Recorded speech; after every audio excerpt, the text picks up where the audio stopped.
Assalamualaikum warahmatullahi wabarakatuh. Baiklah, di sini kami akan mempresentasikan makalah Masail Fi'liyah tentang bedah mayat. Dalam terminologi ilmu kedokteran, otopsi atau bedah mayat berarti suatu penyelidikan atau pemeriksaan tubuh mayat, termasuk alat-alat dan organ tubuh dan susunannya pada bagian dalam. Setelah dilakukan pembedahan dengan menentukan sebab kematian seseorang, baik untuk kepentingan ilmu kedokteran maupun menjawab misteri suatu tindak kriminal. Bedah mayat dalam bahasa Arab disebut tasrihu jutsasil mauta. Bedah mayat adalah suatu upaya tim dokter ahli untuk membedah mayat karena ada suatu maksud atau kepentingan tertentu. Jadi, bedah mayat tidak boleh dilakukan oleh sembarang orang, walaupun hanya sekedar mengambil barang dari tubuh mayat itu. Sebab manusia harus dihargai, kendatipun ia sudah menjadi mayat.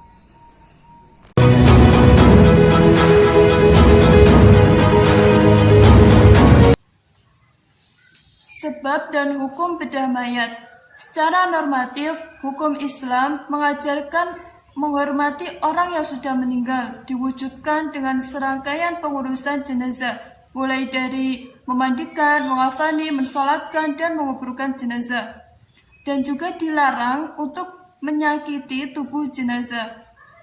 Terhadap permasalahan otopsi, jumhur ulama membolehkan apabila dalam kondisi darurat dan kemaslahatan manusia. Kondisi darurat tersebut ada 4. Yang pertama yaitu untuk kepentingan penegakan hukum. 2. Untuk mengeluarkan janin yang masih hidup dalam rahim mayat. 3. Untuk mengeluarkan benda berharga dalam tubuh mayat. Dan 4. Untuk keperluan penelitian ilmu kedokteran.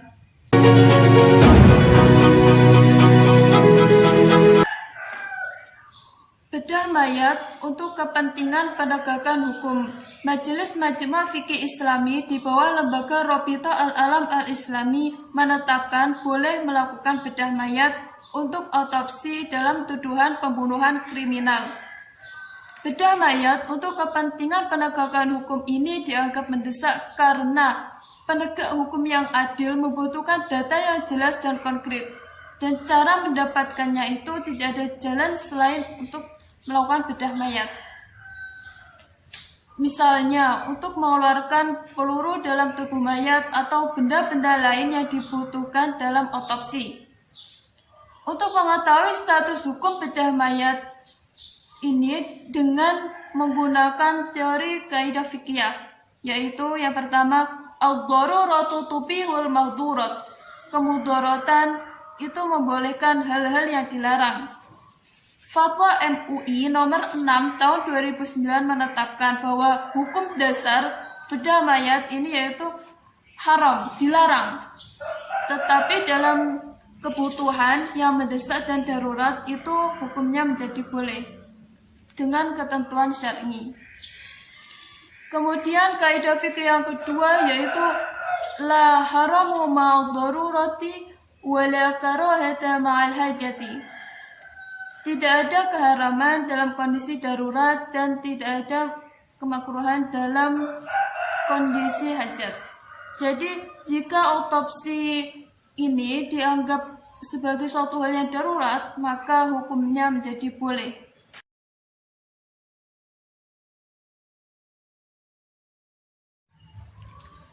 Melakukan otopsi untuk kepentingan penegakan hukum diatur dalam pasal 122 Undang-Undang Nomor 36 Tahun 2009 tentang Kesehatan.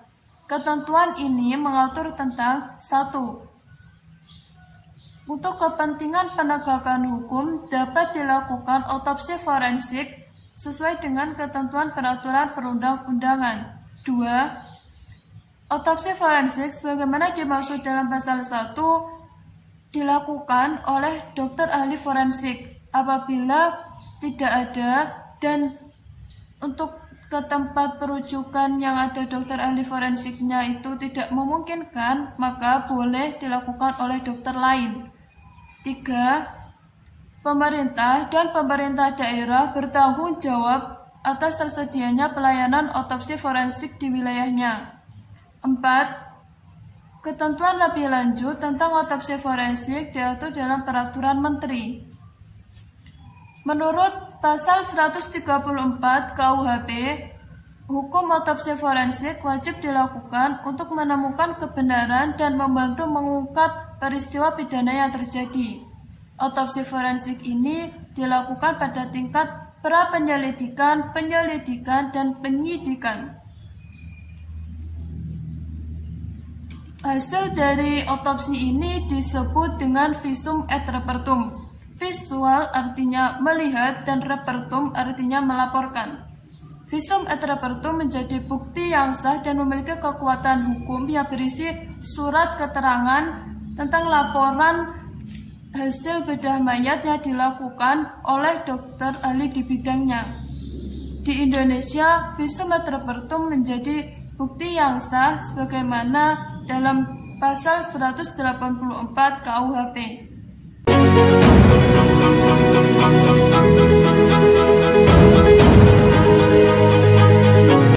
Pembahasan selanjutnya yaitu tentang bedah mayat untuk menyelamatkan janin yang masih hidup dalam rahim seorang ibu yang sudah meninggal dunia. Demi menyelamatkan janin yang masih hidup dalam rahim seorang ibu yang sudah meninggal dunia, hal ini diperbolehkan dalam Islam. Maka urusan tersebut diserahkan kepada tim dokter ahli untuk melaksanakannya sekaligus merawat janin yang sempat diselamatkan. Janin yang masih hidup dalam rahim seorang ibu yang sudah meninggal dunia ini tidak berdaya untuk menyelamatkan dirinya, maka orang yang hiduplah berkewajiban untuk menolongnya meskipun dengan melakukan pembedahan. Hal ini sejalan dengan firman Allah Subhanahu wa taala di dalam Quran surat Al-Maidah ayat 32. A'udzu billahi minasy syaithanir rajim. Bismillahirrahmanirrahim. Wa man ahyaha faka'annama ahyan nas jami'a.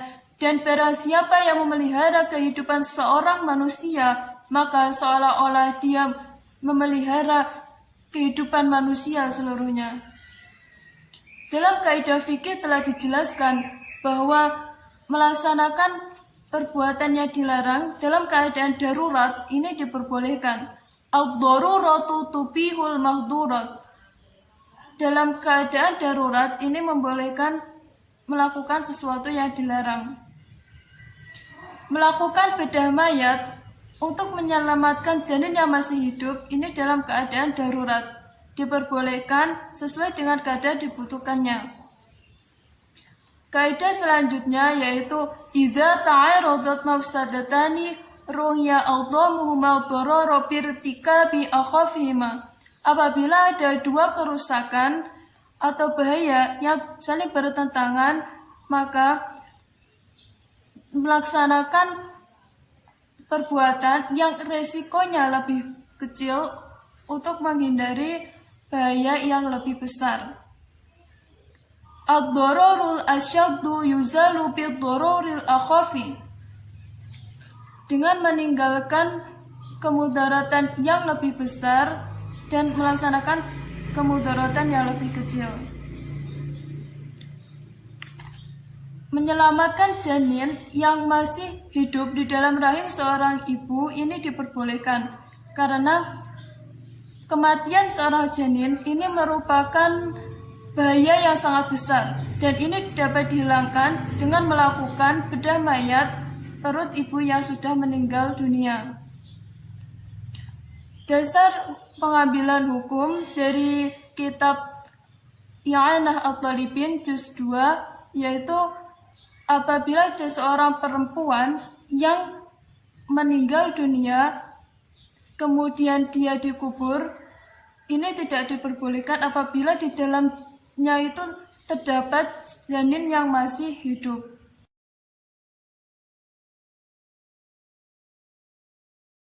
Pendapat 4 mazhab tentang bedah mayat untuk menyelamatkan janin yang masih hidup di dalam rahim seorang ibu yang sudah meninggal dunia. 1. Imam Syafi'i. Apabila ada seorang perempuan yang meninggal dunia dan di dalamnya terdapat janin yang masih hidup, maka dibolehkan untuk melakukan pembedahan. Tetapi jika kurang dari 6 bulan dan tidak ada harapan untuk hidup, maka haram dilakukan pembedahan. 2. Imam Ahmad bin Hambal. Apabila ada seorang perempuan yang hamil kemudian dia meninggal dunia, maka tidak perlu melakukan pembedahan kecuali jika benar diyakini bahwa terdapat janin yang masih hidup. 3. Imam Malik.